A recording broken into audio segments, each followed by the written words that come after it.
What a morning. We are jam-packed on this Tuesday, and we thank you for getting up with us on ESPN. I'm Greeny, that's Beetle, that's Jalen with his broom. Wallace. Guess who's going to be in the studio in this hour? Dwight Howard. Okay, big fella. Dwight Howard will be here. He balled this year. Talking basketball. And you know who's going to be on this hour? Bill Polian. And I'm going to present to him my idea about the salary cap exemption in the NFL. And he's going to yell at me. That's what's going to happen. Bill Polian is going to yell at me. It's happened before. It's going to happen again. Hall of Fame exec. But first, there was another sweep in the offing last night. But the Philadelphia 76ers said, not so fast, my friend. We've got the secret weapon, and it's that guy. Yes, it's T.J. McConnell. And he brought Ben Simmons to life. On a nice feed here, Simmons would score 19. Remember, he had only one in the game the other day. And then got a little give and go working here with Robert Covington, and it's McConnell showing he can drain the jumper as well. And the Sixers had a 4-point lead at halftime. Third quarter, McConnell really took over. He had a hot hand.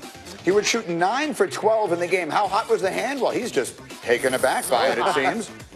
So he looked good, and then he's getting his teammates involved. How about Dario Saric, who would score 25 points in this game? That's a career playoff high. McConnell, again, doing it from the right wing. He would be responsible for 16 points in the third quarter. He scored 7. He assisted on 9 more. And then putting it on cruise control in that fourth quarter. McConnell played nearly 39 minutes. Scored 19 points, 7 boards, 5 assists. Sixers avoid the sweep with an 11-point win. Nice. We've had 4 or 5 seasons wrapped in one. We've talked about it all year. We know what the narrative has been about our team, but I can only speak in the moment, and to be able to put ourselves in a position. You know what's incredible about LeBron is he even has comments on games he didn't play in. LeBron, He's so good. He's so good. He's always paying attention. Let the record show that wasn't what we meant to play there. That said, Philly forces a Game 5. And look, I told you they were going to sweep this series. I just didn't tell you they were going to wait until Game 4 to start it. But they can still win 4 straight. I'm actually glad that we showed a clip of LeBron right there. Here's Me why. too. Why? I think the control room feels real good about it, too. Here's why. I'm going to bring it full circle. There are going to be people talking about whether LeBron should go to Philly this offseason because he's a free agent. They're going to talk about the ties that he has with Rich Paul, who also represents Ben Simmons. Last night is a perfect example of why LeBron James should not go to Philly and will not go to Philly. Because like T.J. McConnell, it takes the basketball out of Ben Simmons' hands. Ben Simmons, if you noticed, he had as many assists as turnovers. T.J. McConnell, the reason why you put him in the game, Greeny, if you notice, he's the recipient of a lot of these plays from T.J. McConnell, which is putting him up front now, which means he's taking minutes from Saric, which means he's taking minutes from Embiid. And so therefore, as a playmaker, having LeBron would stunt Ben Simmons' growth. Look no further than last night, number one. Number two, T.J. McConnell, I don't want to get too technical here, but with him on the floor, they shot 20% better from the field.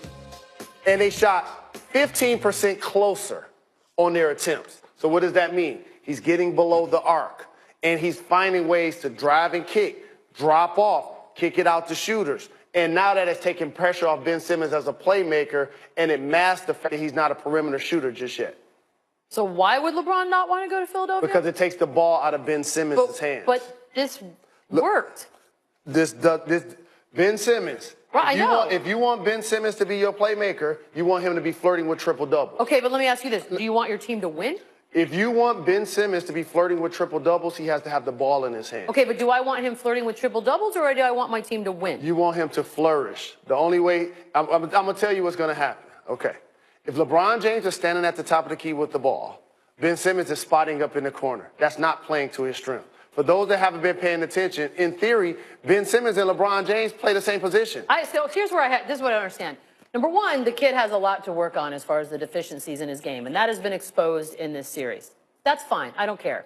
But the idea that you would not want to add the greatest player on earth in the fear that some kid is not going to flourish seems detrimental to the team. I feel like you do whatever you can to put your team in the best position to win. If you Philly, of course you want LeBron James to play for your team. But what I'm saying is, if you add LeBron James to play with Ben Simmons, he won't be flirting with triple-doubles anymore. I don't think it matters. Because the basketball will not be. You can't have 2 guys on the team both flirting with triple-doubles. But I don't care about triple-doubles. I care about winning. You want I don't care what your stats are. You want this young man to flourish. Listen, this is the team that made famous the notion of the process. The process is not jump through all hoops and grab LeBron James and try and win in the short term. It is develop Ben Simmons into the next LeBron James. That's what I think they're going to try to do. Let me give you some big numbers.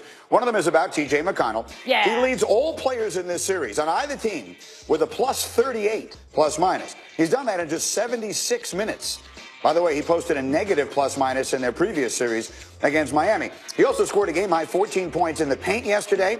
He had 3 more buckets in the paint than Joel Embiid did. Joel Embiid is 10 inches taller than T.J. McConnell. All right, let's get up and go. Let's catch up on everything else that happened in sports yesterday. I'm sorry, my throat is going this way. Sorry, let's start with this. We got some issues here between Embiid and Terry Rozier. It does not look like a fair fight. I don't promote fighting, but I also don't promote pretending to fight. Well, which but one's also, worse? it's undisciplined to fight while playing basketball. So they just I know, but this jostling is a little heated. bit. This is desperation. Here's Embiid on what happened. Kept the ball away from me and tried to punch me twice, but too bad he's so short that he couldn't get to my face. You know, I didn't understand why it was a double technical, because I was just trying to get the ball and he was the one trying to swing. I just don't know what life would be like if you were calling someone who's 6'2" so short they can't reach my face. That's just a way of living life that I'm just not. Visual is everything. It is, but you were telling me before, Jalen, you don't like this. This is a lack of discipline on the part of Embiid you don't like. I actually like the fact that they're mixing it up, Greeny. I just wanted them to have this level of fight in game 1. Fair enough. Right, he also got into a little bit with Marcus Morris. Take a look at this. That's the Show me same a thing I little was saying Embiid about and Morris. Bledsoe. Yeah. When he was talking about Drew Bledsoe and How wearing about the better jersey. late than never? Can we give him that? I like that. All right. All right, so you're going to see it here. Embiid and Marcus Morris. There's a little bit of an exchange of words, and Embiid is doing a lot of speaking, and Morris realizes sometimes a picture is worth 1,000 words. The series is 3-0. That's a little 3, and that's a little 0. Over and over again, he does That's pretty it. good, right? Over and over again. This is loaded for me, and I love it. First off, Joel Embiid is a terrific talent, has a magnetic personality. And so he's going to be must-see TV, period. But the thing I want to discuss is Morris is from Philly. He plays for Philly. He has a twin brother. I don't know if you want those problems in Philly, big fella. Here's Cleveland last night. They just put Toronto out of their misery is sort of the way this thing felt last night. The Raptors just did not show up in an elimination game on the road. LeBron James had 29 points, 11 assists, 8 rebounds. The other starters combined to shoot 71% from the floor. So, Jalen, that really was I hate to say this, a lack of pride shown by a 1 seed to go out this way. That's why I have my Walis Tambo today, Greeny. I'm really disappointed in what I saw from the Toronto Raptors in this series. And yes, they have LeBron James, but when you're the number 1 seed, Bees, you got at least LeBron win James 1 or had 2 2 games. points in the first quarter. And this is still what it was.